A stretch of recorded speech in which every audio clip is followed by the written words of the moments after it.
मी अरुण घोडके. शिवचिंतन. सह्याद्रीच्या कुशीमध्ये जन्मलेले शिवराय हे असामान्य असे व्यक्तिमत्व होते. त्यांचे व्यक्तिमत्व केवळ मराठी मुलखातच नव्हे, तर त्यांच्या कीर्तीचा ध्वज दिल्लीच्या तख्तापासून अगदी युरोपातील व्यापाऱ्यांच्या मुलखातील जहाजापर्यंत सुद्धा फडकला. शिवरायांचे नाव उच्चारताच पराक्रम, नीती, धैर्य आणि करुणा या चेहऱ्यांचाही संगम त्यांच्या गुणामध्ये होता. त्यांच्या शौर्याची साक्ष परकीय लोकांच्या लेखणीतून सुद्धा अभिमानाने उमटलेली आहे.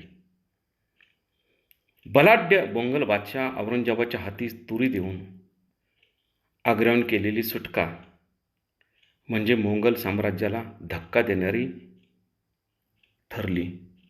चतुर, धाडसी, रणकुशल, महान मुत्सद्दी अशा नोंदी मोंगल इतिहासकारांनी शिवरायांच्या बाबतीत केलेल्या आहेत.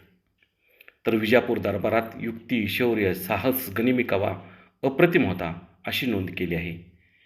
याशिवाय इंग्रज, डच, पोर्तुगीज, इटालियन, फ्रेंच, सिद्धी या व्यापाऱ्यांनी व परकीय लेखकांनी सुद्धा शिवरायांचा उल्लेख एक महान सेनापती असाच केलेला आहे.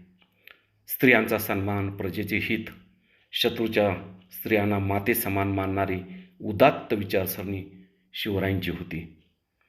शिवराय हे स्वाभिमानाचे शिल्पकार, पराक्रमाचे प्रतीक आणि न्यायनिष्ठ राज्यकर्ते होते. त्यामुळेच त्यांची कीर्ती आजही आसमंतात दरवळत आहे.